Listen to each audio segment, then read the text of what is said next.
You can choose a life of ease and comfort, or you can choose a life of service and adventure. Which one of those, when you're 90 years old, are you going to be more proud of? It's your choices that construct your life, not your gifts. You can celebrate your gifts. Don't be proud of them, be celebratory of them, but you can't be proud because they're gifts. They were given to you. You didn't earn them. You can only be proud of the things you earn. And so as I got older, I started to realize I wasn't proud of my gifts. I was always good at school. School was always easy for me. And I was always proud that I was a great student. I got A's in all my classes. I was good at math, all of that. I thought that's who I was, but it's not true.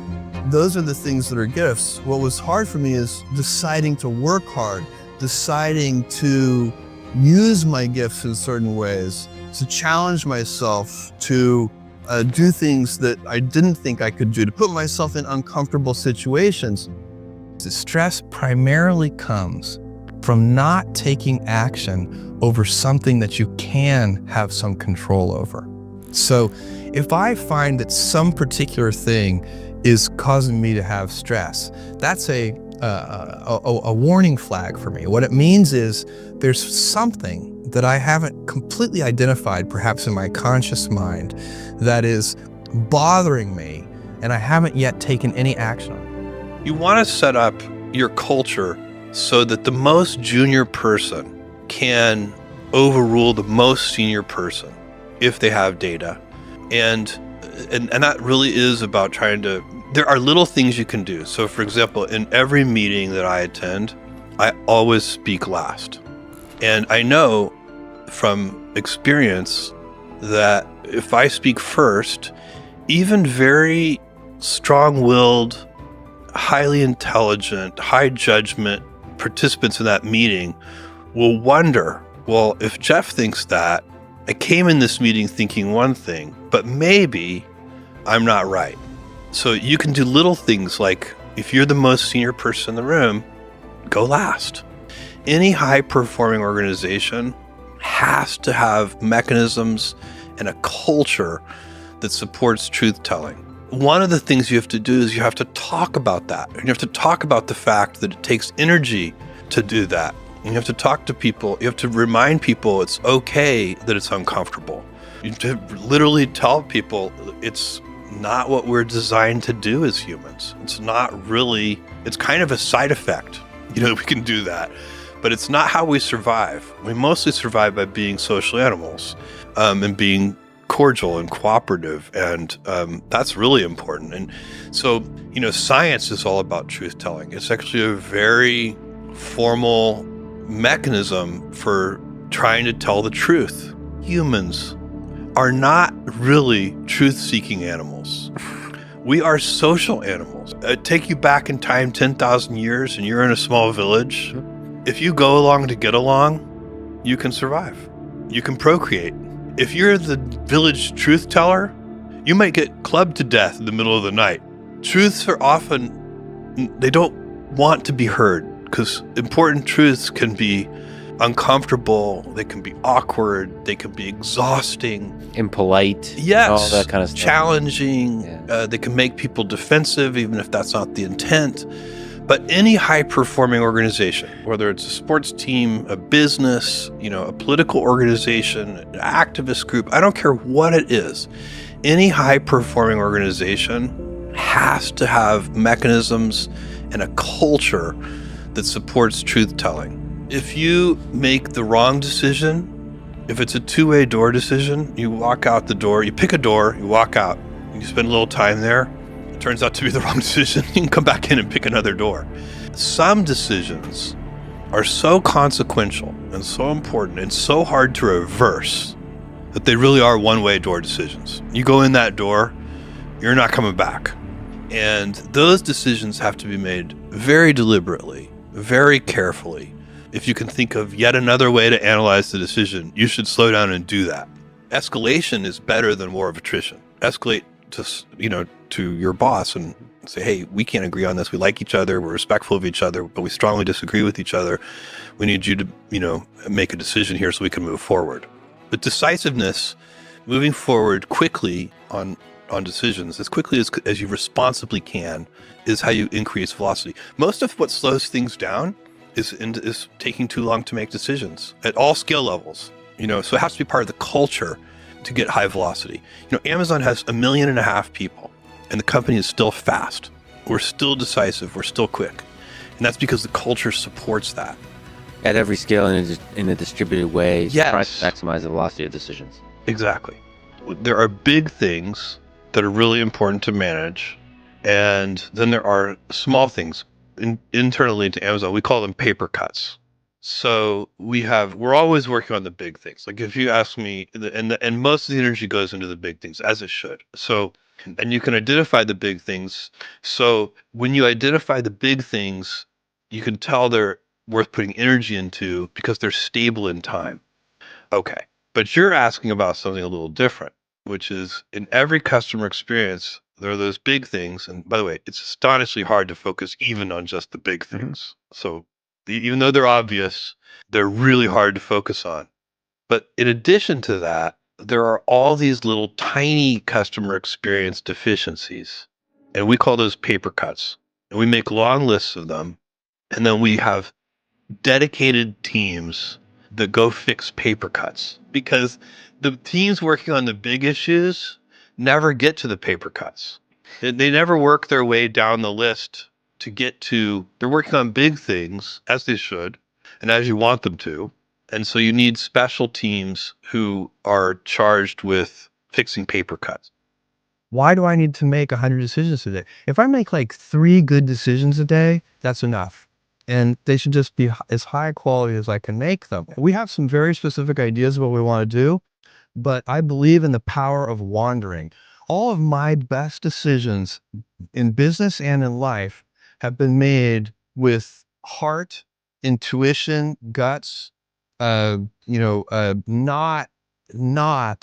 analysis. When you can make a decision with analysis, you should do so. But it turns out in life that your most important decisions are always made with instinct, intuition, taste, heart. And that's what we'll do with this day one foundation too. And the customer is going to be the child. This is so important because the secret sauce of Amazon, where there are several principles at Amazon, but the number one thing that has made us successful by far is obsessive, compulsive focus on the customer as opposed to obsession over the competitor. By the way, a lot of our most powerful truths turn out to be hunches. They turn out to be based on anecdotes. Yeah. They're intuition based, and sometimes you don't even have strong data. But you may know the person well enough to trust their judgment. You may feel yourself leaning in. It may resonate with a set of anecdotes you have, and then you may be able to say, something about that feels right. Let's go collect some data on that. Let's try to see if we can actually know whether it's right. But for now, let's not disregard it because it feels right. You can also fight inherent bias. There's an optimism bias. Like if there are 2 interpretations of a new set of data, and one of them is happy and one of them is unhappy, it's a little dangerous to jump to the conclusion that the happy interpretation is right. If you're talking about, generative AI, large language models, things like ChatGPT and its soon successors, and these are incredibly powerful technologies.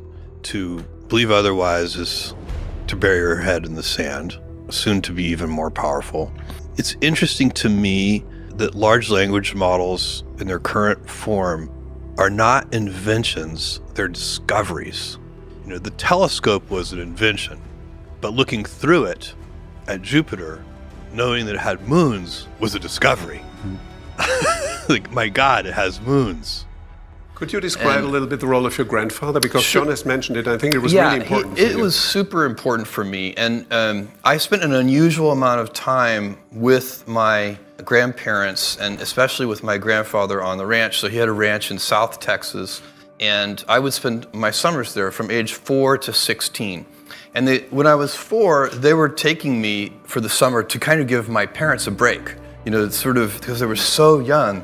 And it was useful. I was a handful, I'm sure. And anyway, he created the illusion for me when I was 4 years old that I was helping him on the ranch. which of course could not have been true, but I believed it. And then by the time I was 16, of course, I was actually helping on the ranch. I can fix prolapsed cattle. We did all of our own veterinary work. Some of the cattle even survived. One of your employees has said that you collect 0.5 gigabyte, whatever that is, of information on your customers every day. That's about 350 floppy disks worth. What do you do with that information? That's the data that allows us to predict or try to predict what books and videos and music that you would like, that you haven't discovered yet. Next question. What's a perfectly productive day in the life of Jeff Bezos? You're one of the most productive humans in the world. Well, first of all, I get up in the morning and I putter. I have a coffee. Can you define putter?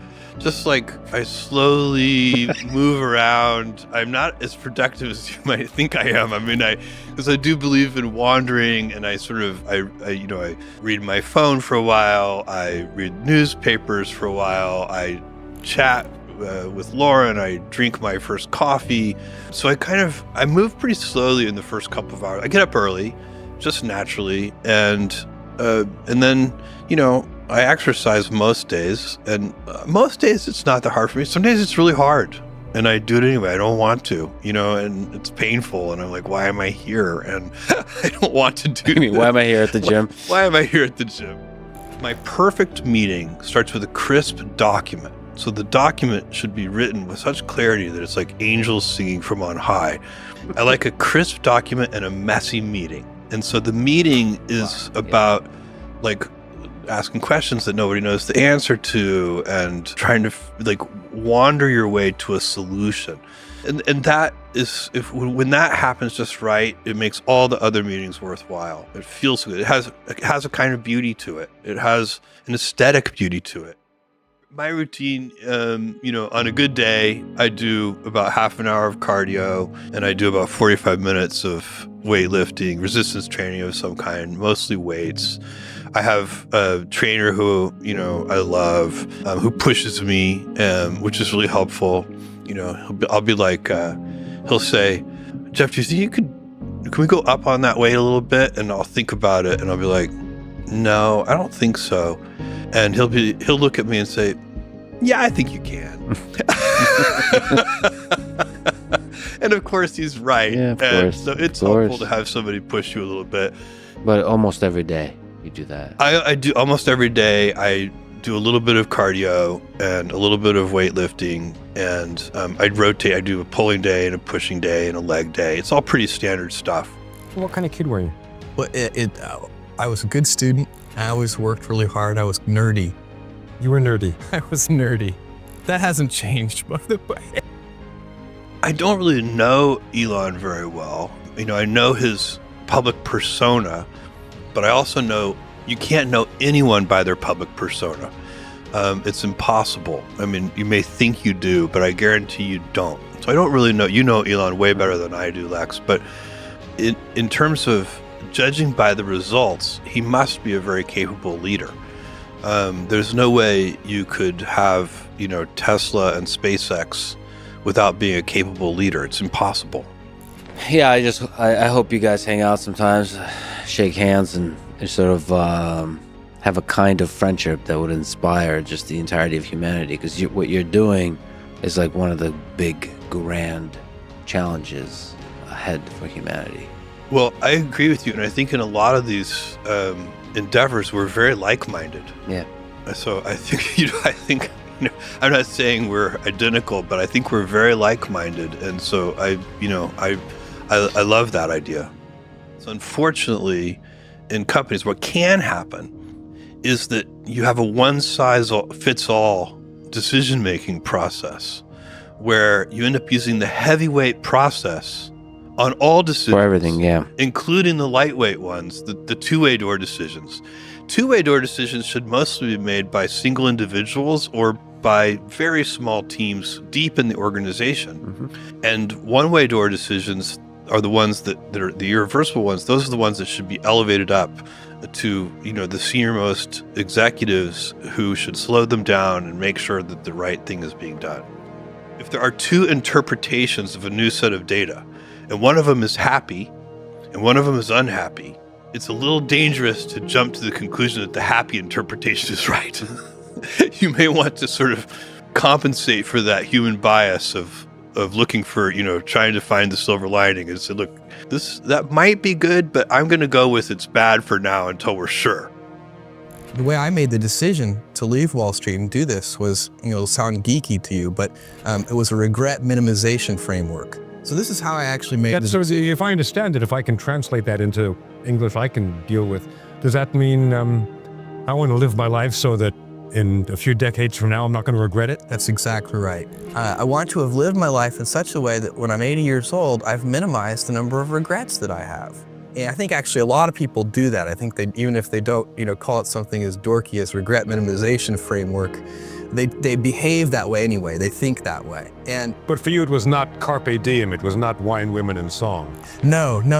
I don't go in for carpe diem. I go in for regret minimization framework. On Friday, Amazon.com's total stock market value surged past $30 billion, making it worth more than a major industrial company like Texaco. That didn't blow your mind when you read it? Well, I think if you're asking for sort of an emotional response, I think it's very humbling, and it creates a sense of responsibility. In business and anybody where you have teammates, you have a teammate and the two of you disagree. Yeah. At some point you have to make a decision. And, in companies, we tend to organize hierarchically. So there's this, whoever's the more senior person ultimately gets to make the decision. So ultimately the CEO gets to make that decision. And the CEO may not always make the decision that they agree with. So I would be the one who would disagree and commit. One of my direct reports would very much want to do something in a particular way. I would think it was a bad idea. I would explain my point of view. They would say, Jeff, I think you're wrong, and here's why. And we would go back and forth. And I would often say, you know what? I don't think you're right, but I'm going to gamble with you. And you're closer to the ground truth than I am. I've known you for 20 years. You have great judgment. I don't know that I'm right either. Not really, not for sure. All these decisions are complicated. Let's do it your way. But at least then you've made a decision. And I'm agreeing to commit to that decision. So I'm not going to be second guessing it. I'm not going to be sniping at it. I'm not going to be saying, I told you so. I'm going to try actively to help make sure it works. That's a really important teammate behavior. The advantage of compromise as a resolution mechanism is that it's low energy, but it doesn't lead to truth. And so in things like the height of the ceiling, where truth is a knowable thing, you shouldn't allow compromise to be used when you can know the truth. Mm-hmm. Another really bad resolution mechanism that happens all the time is just who's more stubborn. Yeah. This is also, you have, let's say, two executives who disagree, and they just have a war of attrition. And whichever one gets exhausted first capitulates to the other one. Again, you haven't arrived at truth. And this is very demoralizing. So, this is where escalation, I try to ask people who, on my team, to say, never get to a point where you are resolving something by, who gets exhausted first. Escalate that. I'll help you make the decision. Because that's so de-energizing and such a terrible, lousy way to make a decision. I'm very interested in early education, and I made that, the apple doesn't fall far from the tree. My mother has become, in running the Bezos Family Foundation, she has become an expert in early education. I'm a student of Montessori schools. I started at Montessori when I was 2 years old, and the teacher complained to my mother, the Montessori school teacher complained to my mother that I was too task focused and that she couldn't get me to switch tasks, so she would have to just pick up my chair and move me. Oh. And by the way, I think that's, if you ask the people who work with me, that's still probably true.